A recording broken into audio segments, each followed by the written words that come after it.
welcome to the Teacher's Toolkit for Literacy, the free podcast for motivated teachers and school leaders who want to inspire their students and school community in literacy learning. Make sure you subscribe to the show on your favourite podcast player, and for more amazing literacy resources, check out the show notes provided with every episode. Hi, I'm Sharon and I'm the host of A Teacher's Toolkit for Literacy. In every Toolkit episode, we bring you specific resources, tools, strategies, tips, techniques to help you in your job as a teacher of literacy. Firstly, we acknowledge and pay our respects to the Kaurna people, the traditional custodians whose ancestral lands we gather on. We acknowledge the deep feelings of attachment and relationship of the Kaurna people to country, and we respect and value their past, present and ongoing connection to the land and cultural beliefs. And welcome, Phil. Thanks, Sharon, and welcome back to part 6 of our podcast, Enjoy. So, Sharon, we've got our class down in front of us. We've got our arms out. Yes. We really thought about selecting a text. We talk about how we read aloud. Going back to Mem Fox's podcast, she has some wonderful tips on reading aloud. Yes, yeah. And worth going back to. Yes. Because she really explores that aspect. Yeah. There is more to be said about read aloud, and I think hearing from Mem Fox is a really great place to learn more about that.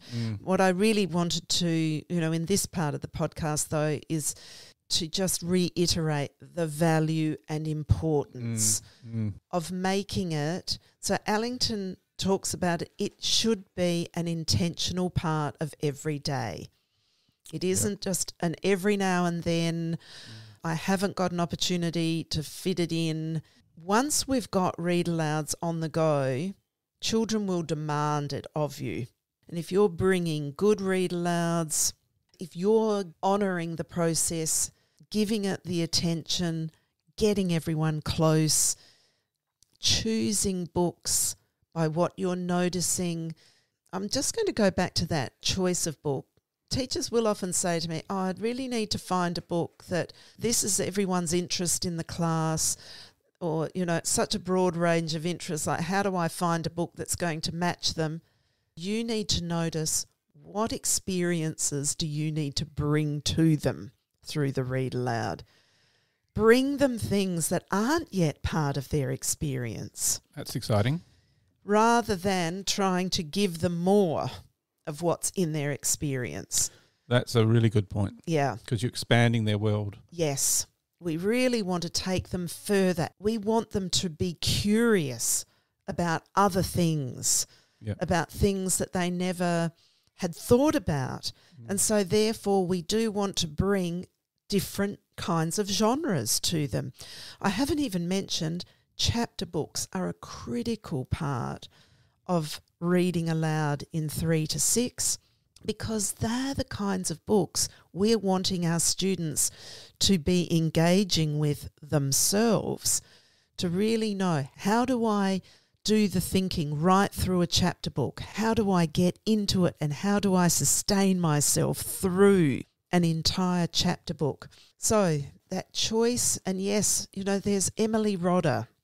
She is, as an Australian author, the Glim and Rowan of Rin and Deltora Quest. They're all really strong and powerful read-alouds. A lot of children will know Deltora Quest, but Rowan of Rin, I've noticed, is a lesser known. Oh, really? Yes, and a great series, the Rowan series. Katrina Nannestad's, Rabbit Soldier, Angel Thief and We Are Wolves. She is a writer. These are the kind of people that children may have read some of her books, and when the new book comes out, why not bring that to everyone? Something that might be a little bit familiar but is now on another topic. So we can sort of go that avenue. Things like the Spiderwick Chronicles, great collection series of books. There's all kinds of verse narratives these days. The latest one I read by Catherine Applegate is Otter, about an otter pup called Otter, but as a verse narrative, such a powerful read. Great as a read aloud, and then great for students. Independently reading. Yeah, and understanding how a verse narrative works. And I will just mention The Last Bear by Hannah Gold, another great read aloud. But why am I suggesting these? Because they're books I've read. Some of these I've read to students and found them to just be entirely successful. But I will come right back to what I said at the beginning, and that is because I've thought about the children in front of me. I've let them inform me about what am I going to bring to them, not just the book I know and I choose, but I want to think about them as a whole class, and how am I enabling my struggling readers to be part of this very rich. I don't want them to be going out for any support lessons during that time.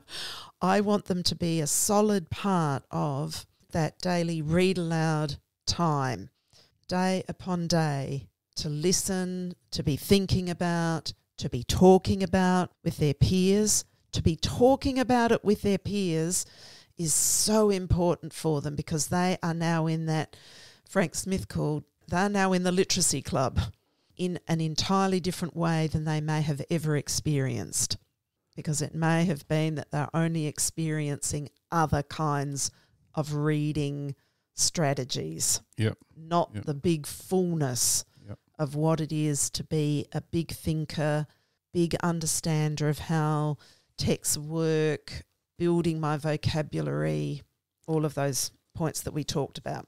Can I ask a practical question? Yes. Karen? My practical question is, I want to teach my children to use punctuation to help them with their phrasing. Yes. And I've got my read aloud. How much do I focus on enjoyment of that read aloud versus teaching with that read aloud? And this was a question yesterday too. Enjoyment first. Okay. Enjoyment first, but moments of where I can point something out.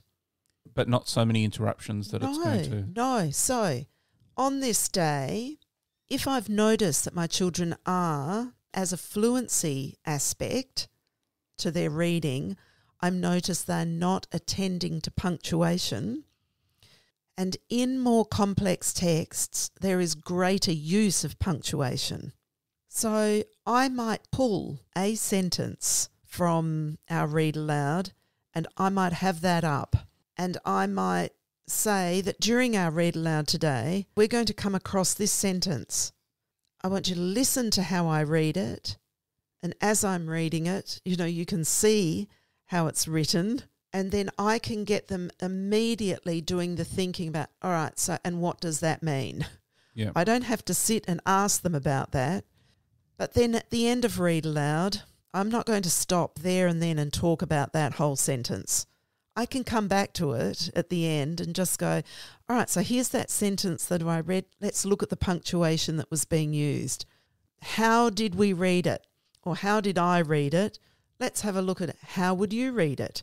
How do we read it to get to the meaning?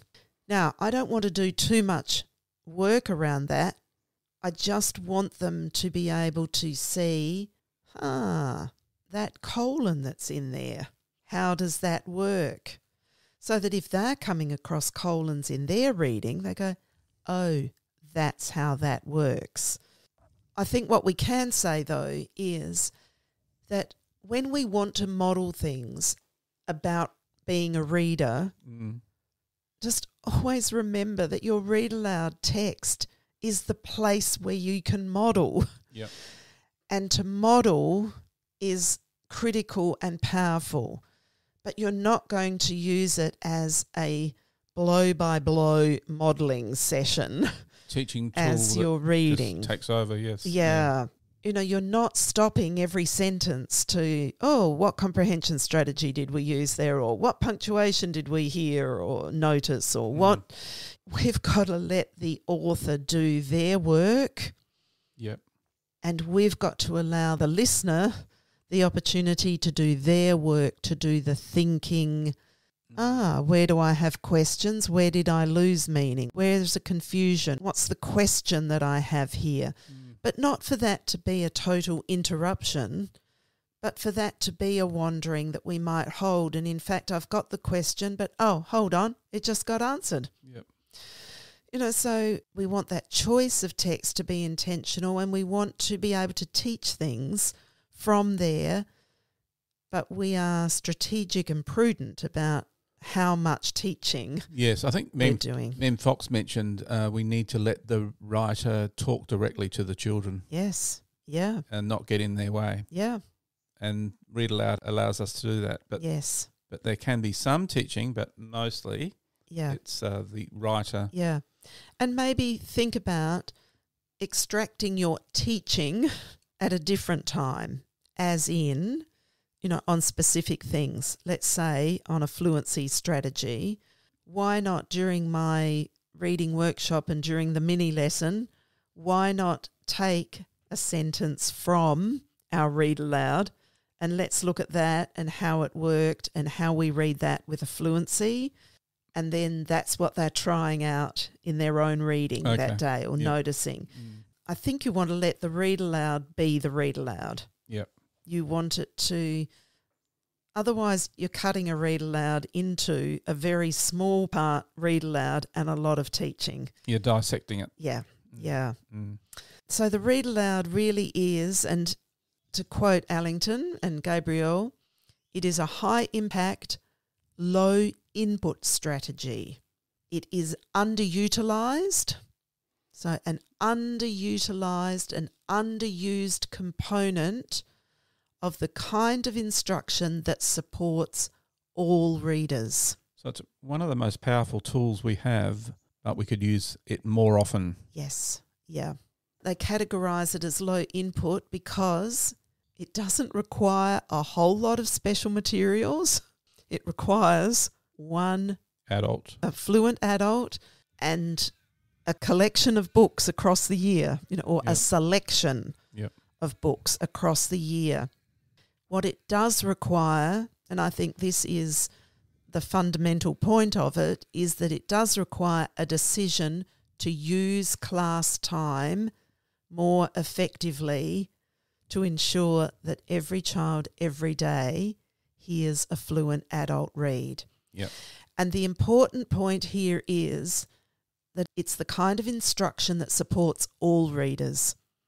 So by doing this, we are absolutely supporting our struggling readers, but not them alone. Because we choose text that is above all student levels, we are enabling every reader to gain huge benefits in terms of vocabulary, comprehension, background knowledge, sense of story, awareness of genre and text structure, and fluency. We're allowing all readers to grow in all of those areas. It's amazing, isn't it? Yes, yeah. And I think for both of us, that was the most powerful aspect of that strategy that we most valued, was because it gave every child in the class entry points into their journey as a reader. It excluded nobody. It's very democratic. Yes, and it meant we were together as a community, maybe within 45 degrees, Yes. but we were together not only experiencing the Read Aloud, but having that as a shared and common experience to talk about, to be affected by, to consider, to discuss, to wonder about, to discover. So high impact, low input. Underused. So why don't we have a little bit of fun, Sharon, and read something? Oh, wow. I know you love reading out, and I just don't think we do enough of it. No. In fact, here is a thing, I think I've mentioned it other times. This is, Linda Gambrell talks about this as the blessing of the book. Oh, yeah, let's do that. Let's do that, yeah. Let me just... And this might switch a certain teacher onto a certain book for their class. I must also acknowledge that I'm not excluding picture books in this by any means. Yep. We need the picture books in there, that are the picture books that are written for our older readers, because they are complex text. They are written for deep thinking to be in mind and to bring us things that we might not have thought about before. So I'm not talking just chapter books here, but okay, let's do a book taste. And by doing that, I'm really just only going to read the first paragraph. Yeah, fantastic. All right, the first one, A Glass House of Stars by Shirley Marr, which was shortlisted in the Children's Book Council, or one of the shortlisted books. All right, A Glass House of Stars. Chapter 1, House. You have arrived for a better life at the new house in the new land. It has been a long journey, the first time you've ever been on an aeroplane. It was nerve-wracking when you checked the suitcases at the airport, even though your family has next to no possessions, let alone anything to hide. You didn't know what big meant until you saw the city with the glass towers that touched the sky, the suburbs with houses so close together. You tell yourself everything is going to be fine. The hardest part is over. You made it. Like immediately, you have arrived, it starts. So, we've got a point of view immediately and we're drawn into someone's story.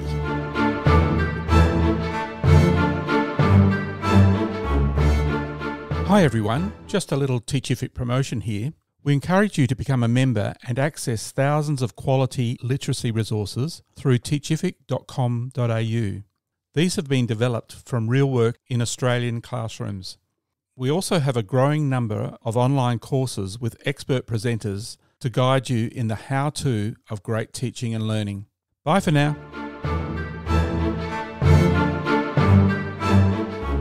Rowan of Rin by Emily Rodda. Chapter 1, The Meeting.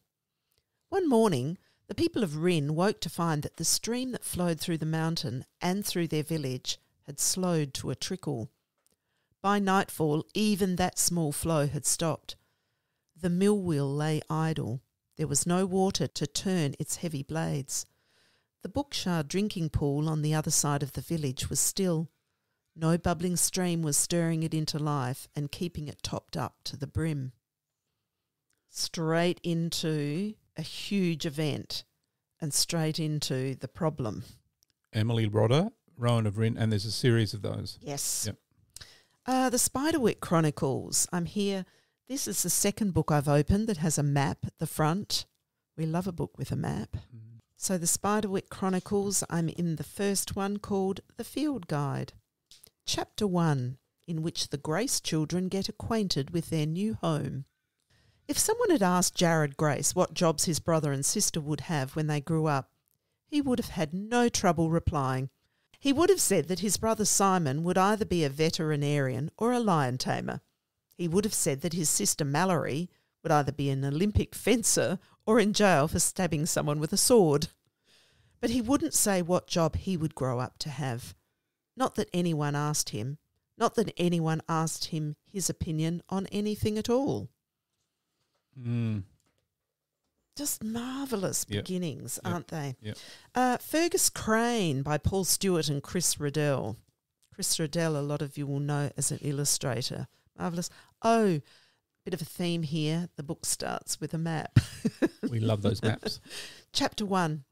Your homework tonight, me hearties, children, said Mr. Spicer, absent-mindedly playing with the large gold hoop that dangled from his left ear, is to read Chapter 13 of Practical Potholing for Beginners. How intriguing is that? Yep. Otter by Catherine Applegate. Chapter 1, The Queen of Play. Monterey Bay, California. And even though this is Chapter 1, each page has its own heading because this is a verse novel. And this one begins, not exactly guilty. In their defence, sharks do not, as a rule, eat otters. True, sharks sometimes taste them by mistake, leaving frowning bites or the jagged clue of a tooth or two. But then, in fairness, nobody's perfect. Just drawn into the language. Dragon Rider. Cornelia Funk. I really have to stop this. We've got a map, which no one can see. But Chapter 1, Bad News. All was still in the Valley of the Dragons. Mist had drifted in from the sea nearby and was clinging to the mountains. Birds twittered uncertainly in the foggy damp, and clouds hid the sun. Just love the language. Yes. Michael Morpurgo's book, The Fox and the Ghost King. Chapter 1. Actually, there's a prologue to this book, which I'm not going to read, but I'm going to go straight to Chapter 1, Over the Moon. Imagine a family of foxes, Mum, Dad and the 4 of us little cubs, living in our den under a garden shed in Leicester. That's us. I'm the oldest, and I am the boss cub too, the friskiest, the peskiest and the pushiest. Dad likes that because it reminds him of himself, he says.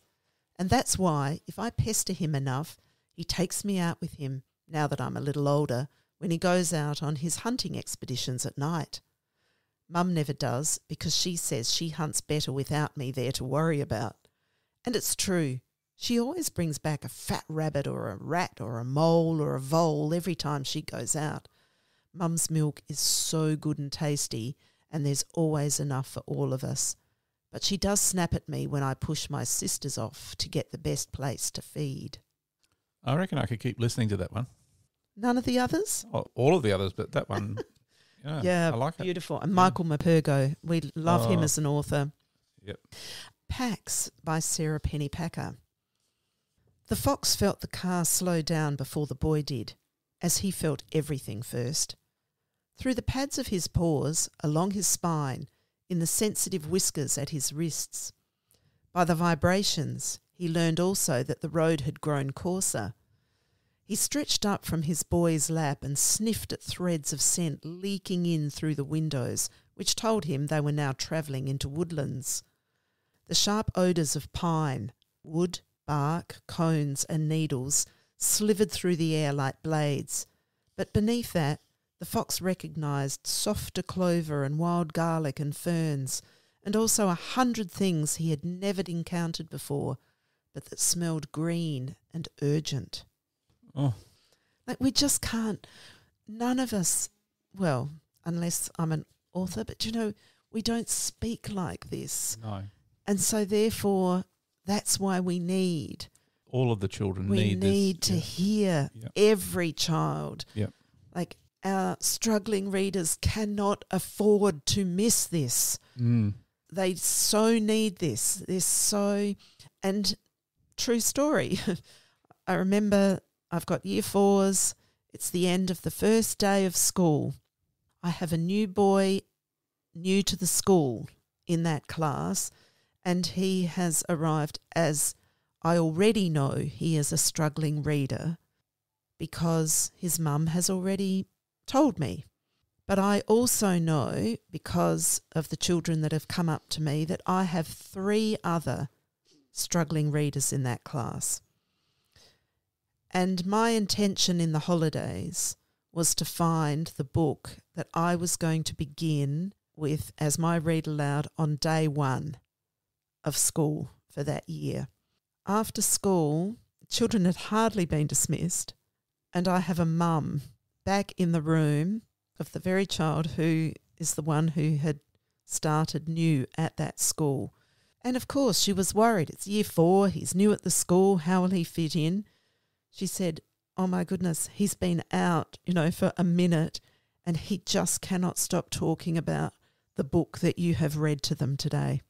Now, I've read chapter 1 of a book. Yep. And I did that early in the day. I didn't leave it to, late in the day. It would have been in my first half hour probably. And she said, you had him from that moment. Now, I didn't have him. The book had him. But I had to, as Allington and Gabriel say, I had to make the choice to bring that to them. Yes, and I think there's a relationship you start developing with your class, but you're also developing a relationship between the author and that child. Yeah. Or every child. Yeah. You're developing that relationship. Yes. But also the relationship with you and all the children in your class. It's an amazing way of developing a relationship with your class. At the start of the year, middle of the year, end of the year. Any day. Any time. Yeah. Last lesson, first lesson, Yes. but not thinking it as a fill-in. It's No. thinking it of something very important. Yes. Something very important Yeah. you're bringing to them. High impact across many aspects. I think I am also building a relationship with themselves as a learner, thinker, reader, a relationship between themselves and books. And because they're all hearing it together, they're developing a relationship with each other as a community. Yes. One of our timeless teas, of course. Yes. All right. The book is The Hippo at the End of the Hall by Helen Cooper. Chapter 1, The Invitation. 33A Treadle Mill Road was a basement flat beneath a shop on the other side of town. A boy called Ben Makepeace, who had eyes as sharp and dark as a sparrow and tousled tawny hair, lived there with his mum. Sometimes Ben helped in the shop, other times he helped in the flat. That morning, when he went to bring in the milk, he found an envelope propped up behind it. We Are Wolves, Katrina Nannestad. Chapter 1, in the section Proud Wolves. Chapter 1. Hitler is a toad. Our entire household has gathered in the parlour for this big moment. Mama, Papa, Omar, Opa, Otto and Mia and me. And Otto has decided to go wild. A picture book, woven of the world, Katie Howes. Click, clack, swish, pull back, bobbin and heddle, foot pedal, no slack. I listen as I'm weaving to the rhythm of the loom. I imagine skeins of history unfurled across the room, wrapping me in warm tradition, crossing borders, spanning years, as the clack then swish of loom song carries stories to my ears. Beautiful language. Yeah. The Midnight Panther, Poonam Mystery. This is also a picture book. In the depths of the rainforest, there once lived a little panther. The forest was full of life and wonder, and its beauty was like no other. Farmhouse by Sophie Blackall. This is a picture book, winner of the Children's Picture Book of the Year for younger readers. Over a hill at the end of a road, by a glittering stream that twists and turns, stands a house where 12 children were born and raised, where they learned to crawl in the short front hall, where they posed, arranged on the wooden stairs, and were measured with marks over the years. Fascinating thing about this book is I have read you the first 2 pages, but it's a 36-page picture book and it consists of one sentence. So I can't read you the whole book and the whole sentence. I've just read you 2 pages of one sentence. So that's a long sentence. Yes. Isn't that truly magnificent? One sentence.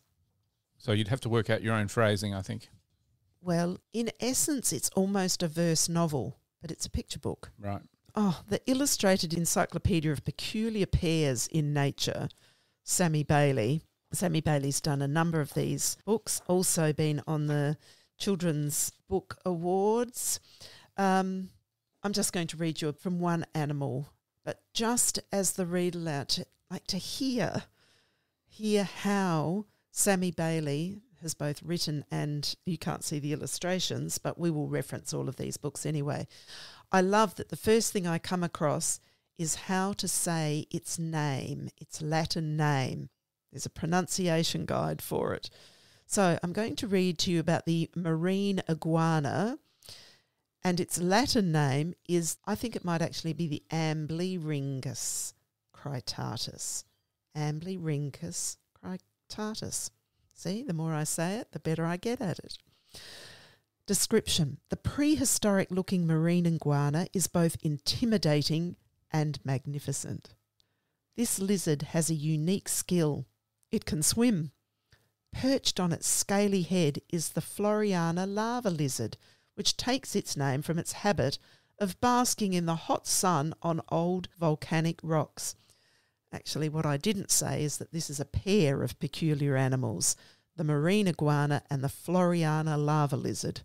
so they cohabitate. Mm. Marine iguanas are not only ancient looking, they are also enormous. Reaching lengths of 0.7 to 1.5 metres, they make the 23 centimetre long lava lizards look tiny in comparison. I just love that opening line though. The prehistoric looking marine iguana is both intimidating and magnificent. Yeah, that's lovely, isn't it? Yes, great language. Now, another picture book, but by an author, Chris Van Allsburg, who writes and illustrates magnificent picture books for older children. They're fantastic books, aren't they? Yes. And I found my new best friend yesterday, another teacher who, has just adores Chris Van Allsburg and has found it to be so empowering for both reading aloud and engaging students in really incredible conversation and also be inspired to write. The most well-known one is Jumanji. Oh, only because it's been made into a movie. But and the Polar Express. yeah, but absolutely love The Mysteries of Harris Burdick and The Z Was Zapped. Yes. So he's got The Bad Ants, he's got The Widow's Broom, and this one that I've just pulled off the shelf is The Wreck of the Zephyr. Once, while travelling along the seashore, I stopped at a small fishing village. After eating lunch, I decided to take a walk. I followed a path out of the village and uphill to some cliffs high above the sea. At the edge of these cliffs was a most unusual sight, the wreck of a small sailing boat. Fantastic. And the illustrations are amazing. Yes. And last but not least, because I already mentioned the book before, The Last Bear by Hannah Gold. Chapter 1. April Wood came face to face with a polar bear exactly 3 weeks after she had arrived on Bear Island. But before that, she had to get to Bear Island in the first place, and that journey began approximately 4 months earlier. Up until that point, there had been a normality to April's everyday life, although she was the first to admit it was a rather odd kind of normality. Her father worked as a scientist in a nearby university where he spent his days researching weather patterns. Like the weather, he came and left the house at the most unpredictable of times. Sometimes he'd get home at 11 p.m, or he would just leave when she got home from school. He worked random weekends, but would then have 3 days off in the week. Even then, he would shut himself in his study and bury his face in dusty old books with writing so tiny it made your eyes hurt just to read them. When April brought him a pot of tea or his dinner, he would shake his head, take off his glasses, and look at her curiously as if he had completely forgotten he had a daughter. "Oh," he would say, "thank you, April." Then he would put his head back down, chew the top of his pen, and she would gently close the study door behind her. I love it. And once again, it's not a fantasy story, but it does have a map because place is important. Yep. Right, so there we go. A little bit of book tasting, a little bit of blessing of the book. Yep. And so read aloud, a great strategy for intentionally using in your classroom because of all those amazing benefits for all your students, especially the struggling ones, but all the students. So thank you, Sharon. Another great podcast on Read Aloud and within our whole heading of high impact strategies for struggling readers, years 3 to 6. So thanks everyone for listening. Thanks everyone. Bye for now. Catch you next time. Bye. Thanks for listening to the podcast. To make sure you don't miss any literacy learning tips and insights, please subscribe to our show on your favourite podcast player. At Q Learning, our literacy specialists draw on over 30 years of teaching and international consulting experience to deliver world-class learning solutions. We equip, empower and support teachers to become their authentic selves. To find out about upcoming webinars and about how Q can help you and your school, visit qlearning.com.au. And you can get even more amazing teaching resources right now at teachific.com.au. Stay tuned.